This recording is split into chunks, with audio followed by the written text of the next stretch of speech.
ধনী হতে চাইলে ওসমান রাদিয়াল্লাহু তাআলা আনহুর মতো তিনটি আমল করবেন। ওসমান রাদিয়াল্লাহু তাআলা আনহু সব সময় আমল করতেন। এই তিনটি আমলের কারণে আল্লাহ পাক রব্বুল আলামিন তার সম্পদ আরো বাড়িয়ে দিয়েছিলেন। এক নাম্বার হচ্ছে ওসমান রাদিয়াল্লাহু তাআলা আনহু কখনো অপচয় করতেন না।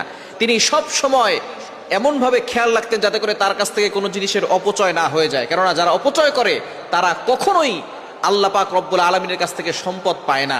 সুতরাং আল্লাহ তাআলা অপচয়কারী যারা আছে তাদেরকে অপছন্দ করে, এটা আল্লাহ তাআলা নিজে বলে দিয়েছেন। কোরআন খুলেন, আল্লাহ বলছেন ৮ নম্বর পারা ১৩ নম্বর পৃষ্ঠার ১-২ নম্বর লাইন, সূরা আরাফের ৩১ নম্বর আয়াত, ওয়াকুলু ওয়াশরাবু ওয়ালা তুসরিফু ইন্নাহু লা ইউহিব্বুল মুসরিফিন।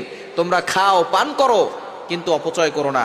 ইন্নাহু লা ইউহিব্বুল মুসরিফিন, যারা অপচয় করে তাদেরকে আল্লাহ পছন্দ করেন না। ওসমান রাদিয়াল্লাহু তাআলা আনহু একবার নবীজির কাছে গিয়ে বলেন, ইয়া রাসূলুল্লাহ, ইয়া হাবিবাল্লাহ, আমার সম্পদ তো অনেক বেশি হয়ে গেছে, সম্পদ কি করে কমানো যায়? নবীজি সাল্লাল্লাহু আলাইহি ওয়াসাল্লাম বললেন, ওসমান যাও যাও, তুমি উটের পিঠে খাবার খাবে। ওসমান রাদিয়াল্লাহু তাআলা উটের পিঠে খাবার খাওয়া শুরু করলেন। কিছুদিন পরে এসে বললেন, ইয়া রাসূলুল্লাহ, ইয়া হাবিবাল্লাহ, আমার সম্পদ তো কমে নাই, আরো শুধু বাড়ছে। এবার নবীজি বললেন, উটের পিঠে খাবার খাওয়ার সময় তোমার যদি কোনো খাবার নিচে পড়ে যায় তখন কি করো?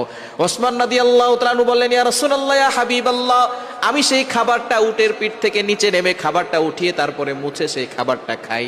নবীজি বলেন, তুমি যেহেতু অপচয় করো না, এজন্য তোমার সম্পদ কমে না, সম্পদ আরো বেড়ে যাচ্ছে। এজন্য ১ নাম্বার হচ্ছে অপচয় করা যাবে না। নাম্বার 2, দ্বিতীয় নাম্বার হচ্ছে আপনি শুকরিয়া আদায় করবেন। যতটুকু আপনার আছে, ওসমান রাদিয়াল্লাহু তাআলা আনহু সব সময় শুকরিয়া আদায় করতেন।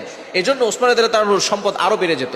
এজন্যই আল্লাহ পাক রব্বুল আলামিন জানিয়ে দিয়েছেন, যারা শুকরিয়া আদায় করে আমি তাদের নিয়ামতকে বাড়িয়ে দেই। আল্লাহ বলছেন সূরা ইব্রাহিমের ৭ নম্বর আয়াত, লাইন শাকারতুম লাযিদান্নাকুম ওয়া লাইন কাফারতুম ইন্না আযাবি লাশাদীদ।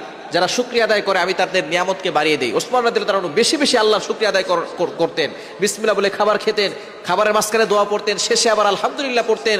প্রত্যেকটা জিনিসে তিনি বিসমিল্লাহ দিয়ে শুরু করতেন, আল্লাহর প্রশংসা করতেন, শুকরিয়া আদায় করতেন। এজন্য ওসমান রাদিয়াল্লাহু তাআলা আনহুর সম্পদ আল্লাহ তাআলা আরো বাড়িয়ে দিয়েছেন। ৩ নম্বর, ওসমান রাদিয়াল্লাহু তাআলা আনহু বেশি বেশি করে দান করতেন, ডোনেশন করতেন।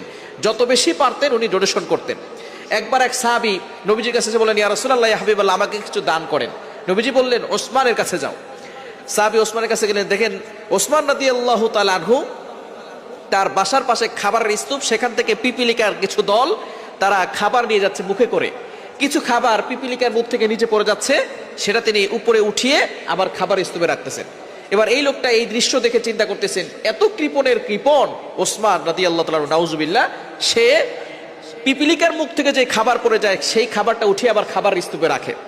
সেই লোকটা ওসমান রাদিয়াল্লাহু তাআলা কিছু নাচে চলে গেছেন। পরের দিন বলতেছেন আবার নবীজির কাছে, ইয়া রাসূলুল্লাহ, কিছু দান করেন আমাকে, আমি খুব অসহায়। নবীজি বলেন, ওসমানের কাছে যাও।